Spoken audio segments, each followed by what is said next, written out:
एक, भारतीय संविधानातील अनुच्छेद 3 मध्ये कुठल्याही राज्याला संपूर्णतः संघशासित प्रदेशात रूपांतरित करण्याचा अधिकार संसदेला स्पष्टपणे देण्यात आलेला आहे. आर्टिकल 1 ते 4 भाग 1 है ना, संघ आणि त्याचा प्रदेश, संघ आणि त्याचा प्रदेश भाग 1, आर्टिकल 1, 2, 3, 4 या टॉपिकवर प्रश्न कसे येतात. 1 ते 4 चा कॉन्स्टिट्यूशनल सेटअप जो आहे म्हणजे आर्टिकल मध्ये काय म्हटलेलं आहे त्याच्यावर प्रश्न येतात.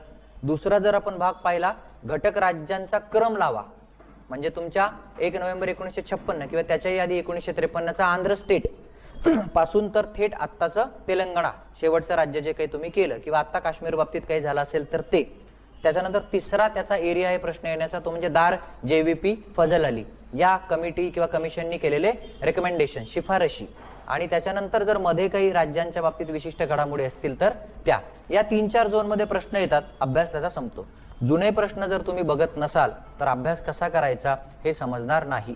कुठेतरी असं अंधारात हातपाय मारल्यासारखं ते सतत राहील आणि प्री हातात येणार नाही. 2012 ते 2019 पर्यंतचा एकूण एक प्रश्न तुम्ही रिलिजियसली जर स्कॅन केलेला नसेल तर परीक्षा तुम्हाला आत सामावून घेणार नाही. मी परत परत ते सांगतो आहे. आपल्या डिस्कशन मध्ये आपण हे सगळं बोलून आणि प्रश्नांच्या माध्यमातून कव्हर करू. आज आर्टिकल 1 आणि आर्टिकल 3 हे आपण या प्रश्नांमधून संपू. 2 आणि 4 पुढच्या टेस्ट मध्ये घेऊ. लक्षात काय म्हटलं बघा, अनुच्छेद 3 मध्ये कुठल्याही राज्याला संपूर्णतः संघशासित प्रदेशात रूपांतरित करण्याचा अधिकार संसदेला स्पष्टपणे देण्यात आलेला आहे. आर्टिकल 1 पासून आपण सुरुवात करू. काय म्हटलंय article 1, India that is Bharat, म्हणजे भारत नावाची जी काही ही भूमी आहे या भूमीचं नामकरण करणं हा आर्टिकल 1 चा पहिला हेतू.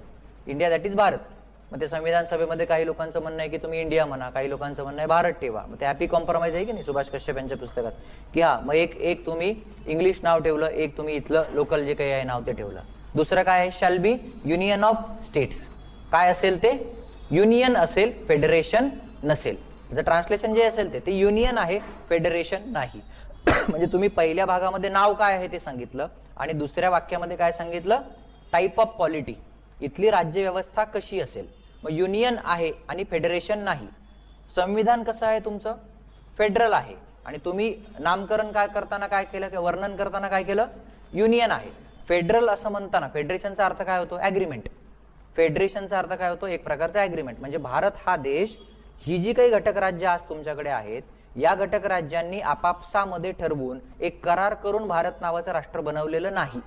लक्षात येतंय युनियनचा अर्थ. युनियन कसं तयार झालंय, 15 ऑगस्ट 47 ला स्वातंत्र्य मिळालं आणि 26 जानेवारी 1950 ला तुम्हाला संविधान तुमचं इम्प्लिमेंट व्हायला सुरुवात झाली. वरून खाली जिरपत आलेला हे आहे की वरून तुम्हाला कोणीतरी वरून सांगितलं की आजपासून आपण भारत आहोत, सगळे लोक भारत आहोत. तसं United states of America, United एकत्र आलेले स्टेट्स ऑफ अमेरिका, अमेरिकेच्या नावाने एकत्र आलेले हे युनाइट झालेले स्टेट्स, खालून वर. लक्षात येते फेडरेशन मध्ये हे ऍग्रीमेंट जास्त अधोरेखित होतं. फेडरेशन असं म्हणताना हे करार जास्त अधोरेखित होतो. त्यामुळं संविधानानं जरी केंद्र आणि राज्य किंवा संघ आणि राज्य, युनियन हा शब्द आहे ना, सेंटर नाही, संविधानानं जरी संघ आणि राज्य यांच्यामध्ये डिस्ट्रीब्युशन दिलेलं असलं, पॉवरचं, अधिकारांची विभागणी केली आहे, राज्य सूची, संघ सूची, समवर्ती सूची, टेरिटरीची विभागणी केली आहे की महाराष्ट्र असेल तर हा प्रदेश तुमचा, संबंध भारत असेल तर तो संसदेच्या टेरिटरीमध्ये येतो. तर भौगोलिक विभागणी केलेली आहे, विषयावर विभागणी केली आहे, अशा ज्या काही विभागण्या केल्या आहेत या संविधानानं केलेल्या आहेत. पण फेडरेशन हा शब्द जर आपण आर्टिकल 1 मध्ये दिला तर कदाचित त्याचा असा अर्थ निघू शकतो फाळणीच्या पार्श्वभूमीवर, फाळणीच्या पार्श्वभूमीवर की काय ही राज्य फुटून बाहेर निघतील, त्यांना असं वाटेल की ऍग्रीमेंट करून आपल्याला काहीतरी विशेष अधिकार आहेत. त्यामुळं तसं न करता तुम्ही वर्णन करताना सेफ साईड काय केलं, युनियन ऑफ इंडिया. आणि मग या युनियन ऑफ इंडियाचे 2 अर्थ काय होतात की कुठलंही राज्य फुटून बाहेर निघू शकत नाही किंवा कुठलंही राज्य स्वतःच्या मर्जीने स्वतःचा आकार बदलू शकत नाही. लक्षात येतंय भारत हे वरून खाली तयार झालेलं आहे, कुठलाही ऍग्रीमेंट राज्यांनी एकत्र येऊन भारत नावाचं राष्ट्र निर्माण केलेलं नाही. थ्रू आउट द प्रोसेस वासाती काळामध्ये काँग्रेसची सगळी राष्ट्रीय चळवळ, गांधींच्या चळवळी, वेगवेगळे प्रवाह एकत्र येऊन वरून खाली एक राष्ट्र तयार झालेलं आहे. लक्षात येतंय article 1, India that is Bharat shall be union, आणि ते फेडरेशन नाही, हा त्याचा पहिला अर्थ झाला. आणखी काय आहे आर्टिकल 1 मध्ये, टेरिटरी आणि युनियन अशा 2 प्रकारच्या प्रदेशांमध्ये विभागणी केली आहे. टेरिटरी म्हणजे प्रदेश, आणि प्रदेशामध्ये काय काय येतं, राज्य, संघशासित प्रदेश आणि भविष्यात मिळवले जाऊ शकणारे प्रदेश. आणि दुसरा काय आहे कॅटेगरी केलेली, युनियन. युनियन मध्ये काय येतं, फक्त राज्य, म्हणजे युनियन पेक्षा टेरिटरी हा प्रदेश मोठा आहे. लक्षात येतंय. आणखी काय म्हटलेलं आहे त्याच्यामध्ये, सुप्रीम कोर्टाचा एक निकाल काय, कुठल्याही क्षणी जर भारत काय आहे हे तुम्हाला बघायचं असेल तर तुम्ही काय करा, संविधानाचं पहिलं परिशिष्ट फर्स्ट शेड्यूल उघडा, त्याच्यामध्ये घटक राज्यांची नावं आहेत, जे काही तुमच्या प्रदेश आहेत तुमच्याकडे त्यांची नावं आणि त्यांचा टेरिटोरियल एक्सटेंट, त्यांच्या भौगोलिक सगळ्या परिसीमा ज्या आहेत त्यांचा उल्लेख आहे. कुठल्याही क्षणी तुम्हाला ते वाटलं की भारत म्हणजे काय तर तुम्ही ते उघडून बघू शकता. लक्षात येतं, इथं आर्टिकल 1 तुमचं संपतं. पण आर्टिकल 1 स्पेसिफिकली काय वर्णन करतं भारताचं, युनियन ऑफ स्टेट्स आहे, युनियन आहे हे, फेडरेशन नाही. हा त्यातला महत्वाचा मुद्दा. आता आर्टिकल 2 काय आहे, ऍडमिशन ऑफ न्यू स्टेट्स है ना, भारताच्या पॉलिटीचा भाग नसलेल्या नवीन प्रदेशांचा समावेश राज्य म्हणून करणं.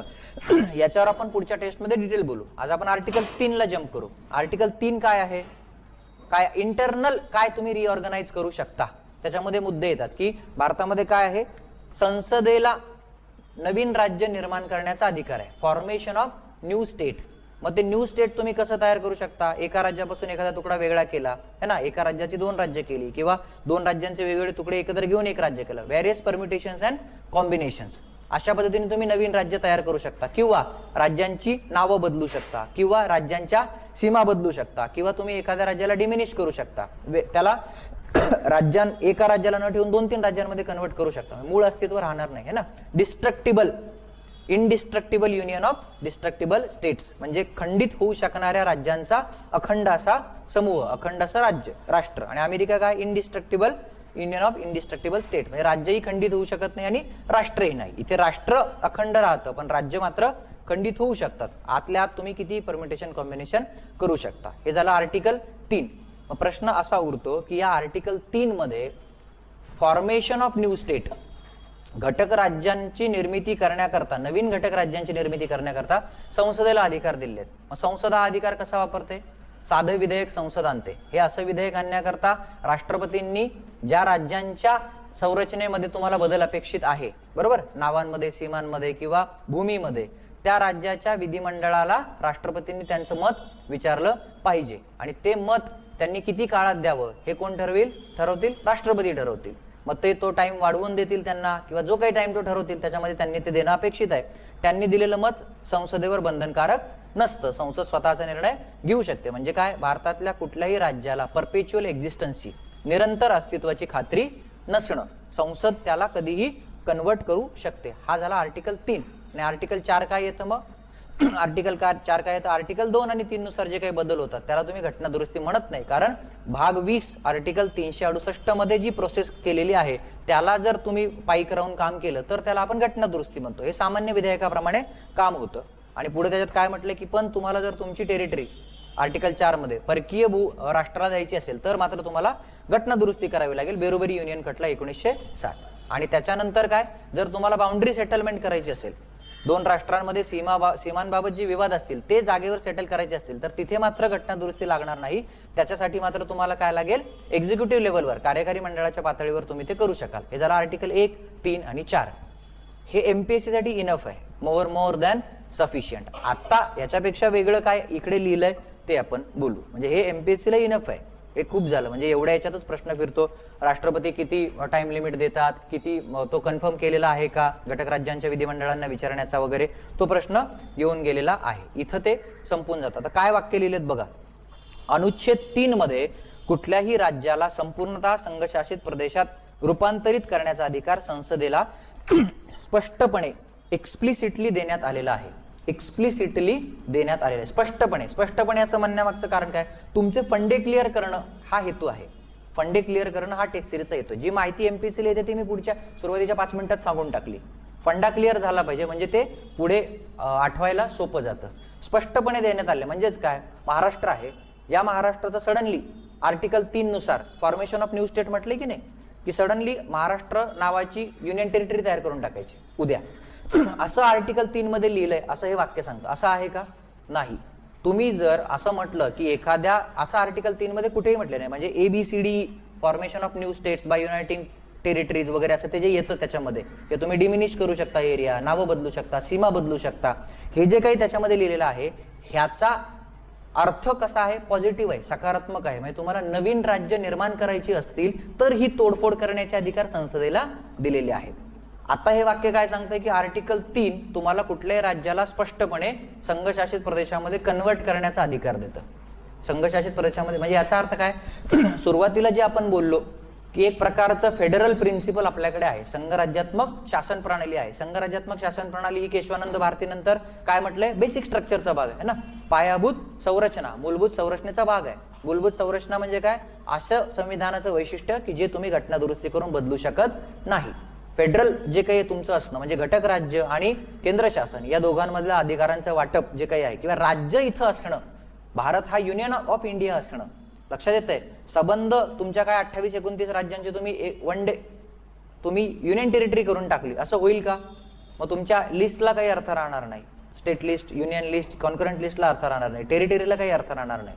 मग फॉर्मेशन ऑफ न्यू स्टेट असं म्हणताना त्यांना असं अपेक्षित आहे का की सडनली तुम्ही एका राज्याला पूर्णपणे संघशासित प्रदेशात कन्वर्ट करा? तर असं आर्टिकल 3 स्पष्टपणे म्हणत नाही. असं आर्टिकल 3 स्पष्टपणे म्हणत नाही.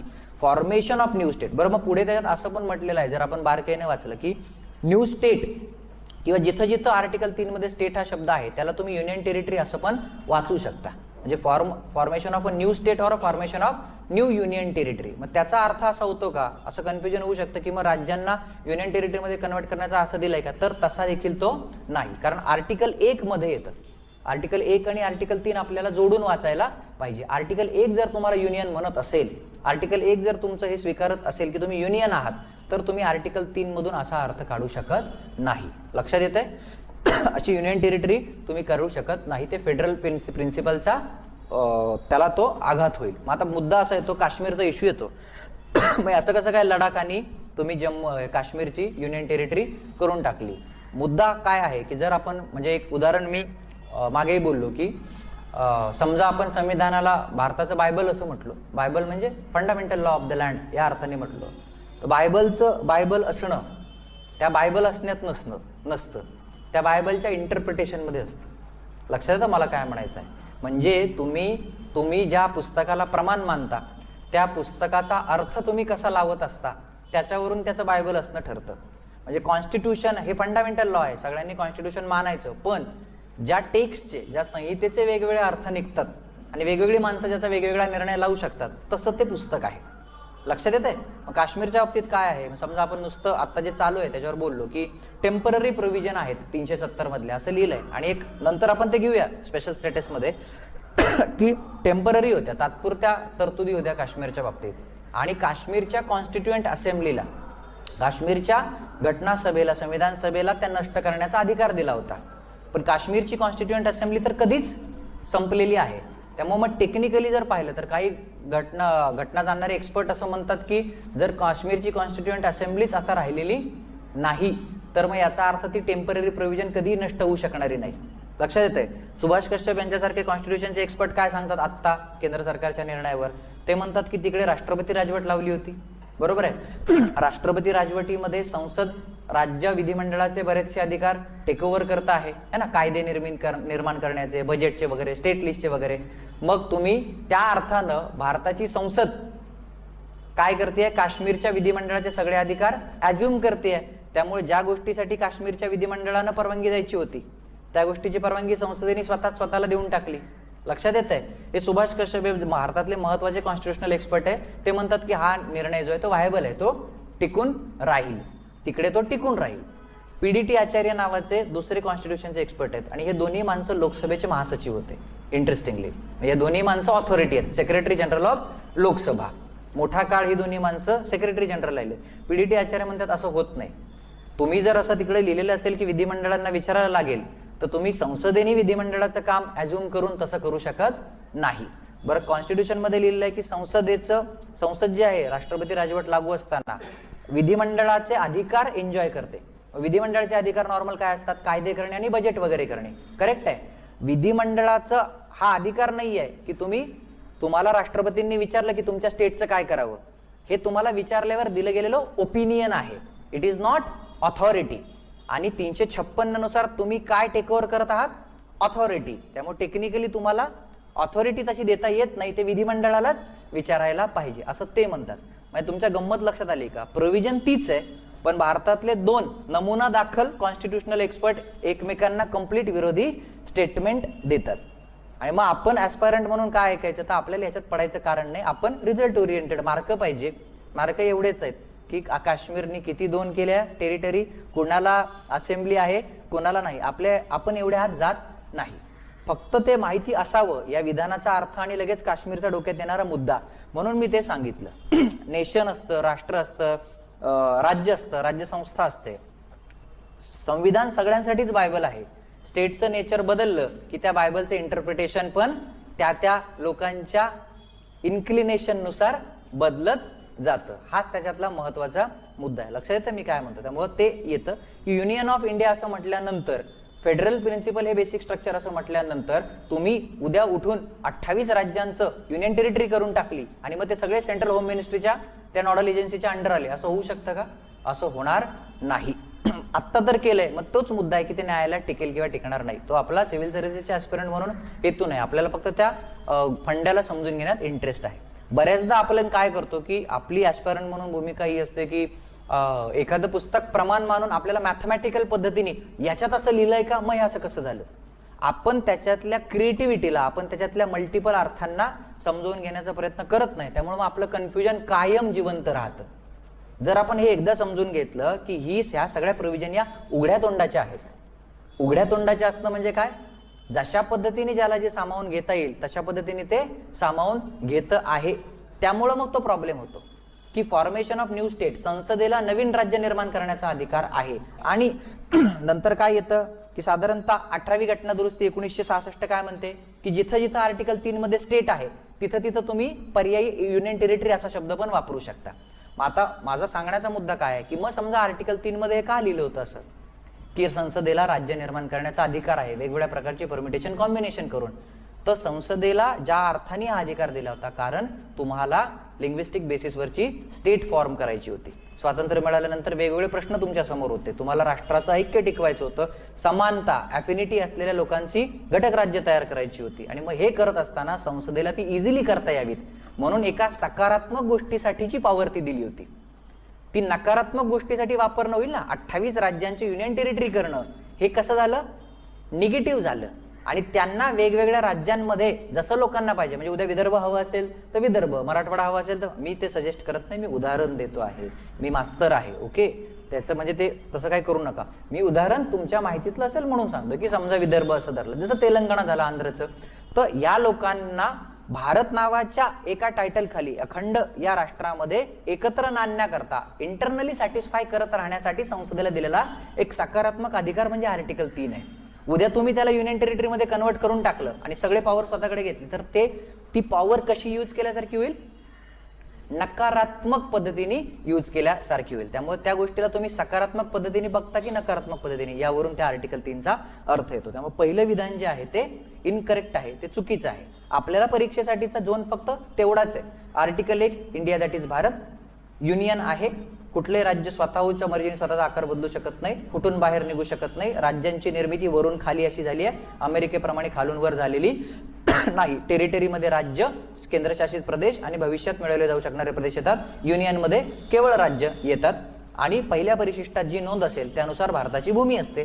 त्याच्यानंतर आर्टिकल 2 नवीन राज्यांचा भारताच्या याच्यामध्ये समावेश, ज्याच्यावर आपण डिटेल बोलू. आर्टिकल 3 संसदेला राज्यांच्या स्ट्रक्चरमध्ये नावं, सीमा, प्रदेश आणि वेगवेगळ्या पद्धतीने युनियन करून किंवा तोडफोड करून राज्य निर्माण करण्याचा अधिकार आहे. अशा पद्धतीचे विधेयक संसदेच्या कुठल्याही सभागृहात मांडता येतं आणि ते विधेयक मांडताना काय लागतं, राष्ट्रपतींची शिफारस आवश्यक असते. आणि याच्यासाठी काय लागतं, तुम्हाला त्या संबंधित राज्य विधिमंडळाचं ओपिनियन राष्ट्रपतींनी विचारलेलं असलं पाहिजे. आणि त्याच्यासाठीचं टाइम लिमिट पण कोण ठरवतील, राष्ट्रपती, जो घटनेने दिलेला नाही.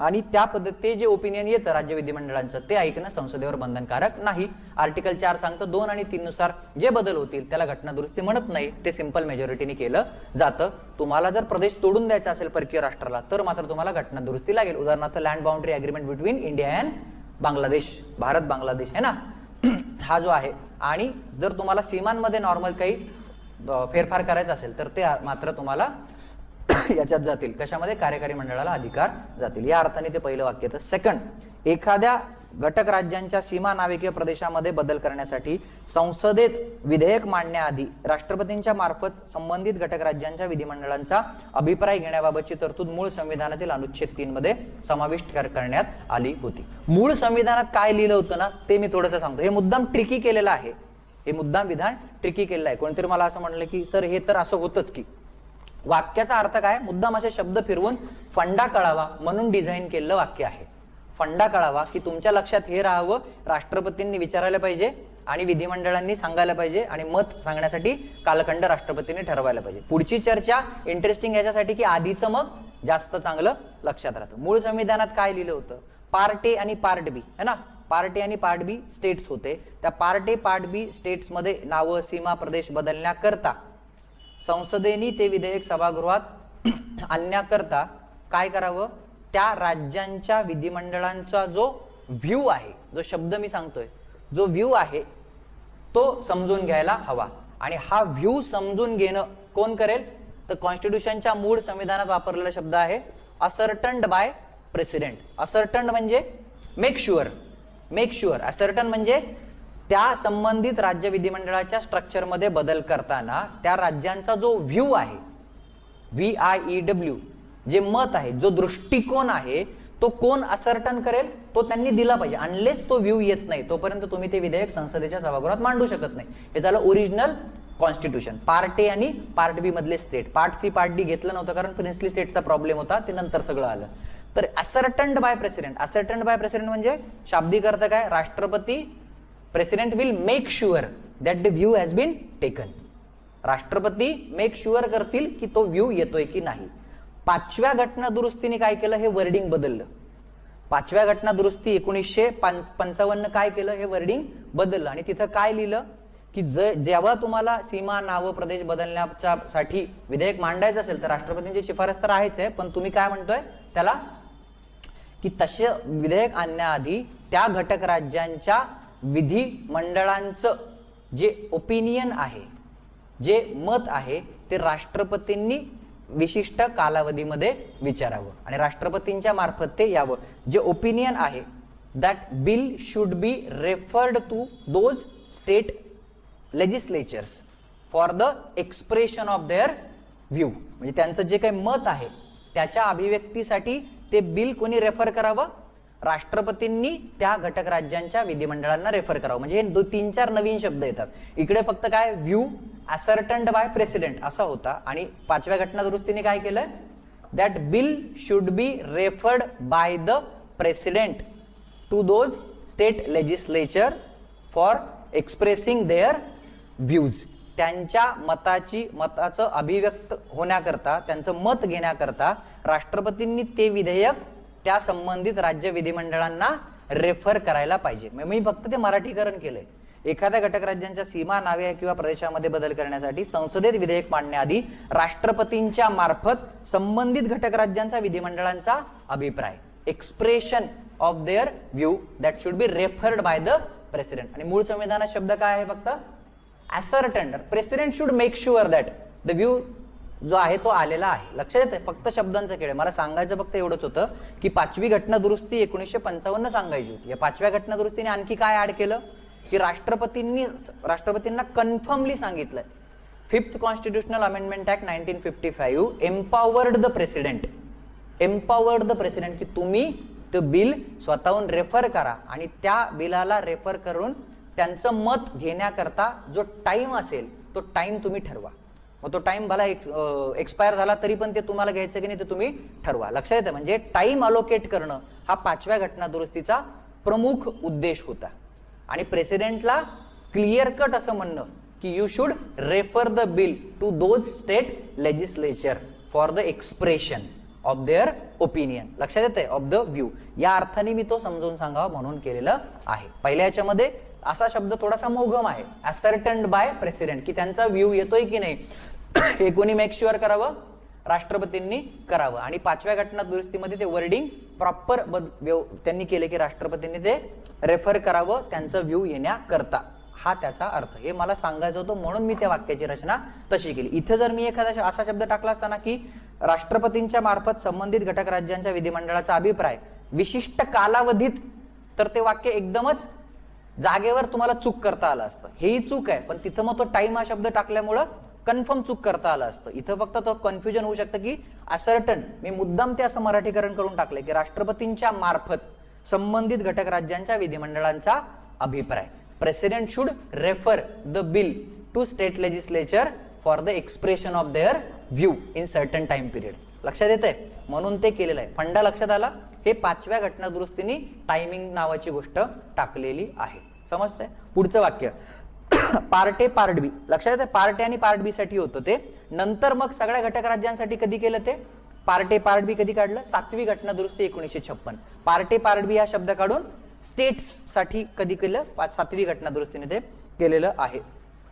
भारतातील घटक राज्यांच्या नावे, सीमा आणि प्रदेशामध्ये बदल करण्याबाबत विधान चूक आहे. भारत आणि अमेरिकन राज्यव्यवस्थेत त्याच्यामध्ये फरक आहे. अमेरिकेची रचना आपण पाहिली खालून वर झाली आहे. त्यामुळे अमेरिका काय आहे? Indestructible union of indestructible states. घटक राज्यांच्या परवानगीशिवाय त्यांच्या स्ट्रक्चरमध्ये बदल करण्याचा अधिकार त्यांच्या संसदेला किंवा त्यांच्या केंद्रीय लेजिस्लेचरला नसणार आहे, कारण त्यांनी एकत्र येऊन USA बनवलेला आहे. त्यामुळे वरील सर्व अ ब क हे कसे आहेत?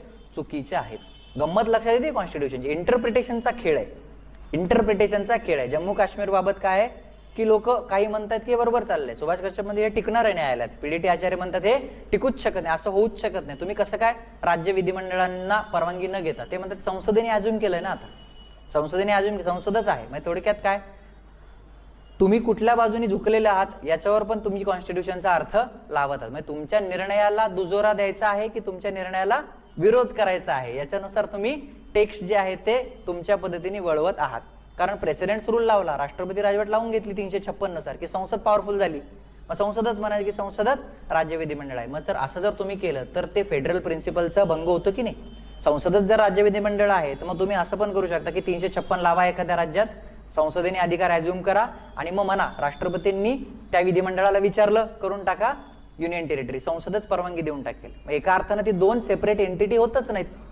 ते जे मूलभूत तत्व आहे ना, कोणतरी तुम्ही आहात कोणीतरी आम्ही आहोत आणि या दोघांमध्ये काहीतरी अधिकारांचं वाटप झालेलं आहे. तुम्हाला विचारल्याशिवाय आम्ही तुमच्या याला धक्का लावणार नाही, पण तुम्ही म्हणजेच आम्ही आहोत असं अज्युमच करून घेतलं 356 मध्ये, तर मग ते पुढे सरकणार नाही. फंडा लक्षात येतोय? येत नसेल तरी प्रेशर घ्यायचं काही कारण नाही. काश्मीरच्या बाबत बऱ्याच लोकांना तो प्रॉब्लेम असतो म्हणून ही गोष्ट मी सांगितली. नाहीतर ते कन्फ्युजन दूर होत नाही की मग असं कसं केलं. लक्षात येतंय? तुम्ही जर खूप काही चाळलं तर तुम्हाला सापडेल की अनेक लोक आहेत जे मोठमोठे त्याच्यामधले एक्सपर्ट आहेत, ते येस म्हणतात बरोबर आहे आणि दुसरे म्हणतात नाही. त्या टेम्पररी प्रोव्हिजन बाबतही तसंच आहे की काश्मीरच्या संविधान सभेला अधिकार होते, जर तीच डेट झाली तर मग कोण करणार, हा प्रश्न होता. तर हे म्हणले की नाही, हे सगळं आता चालू शकतं.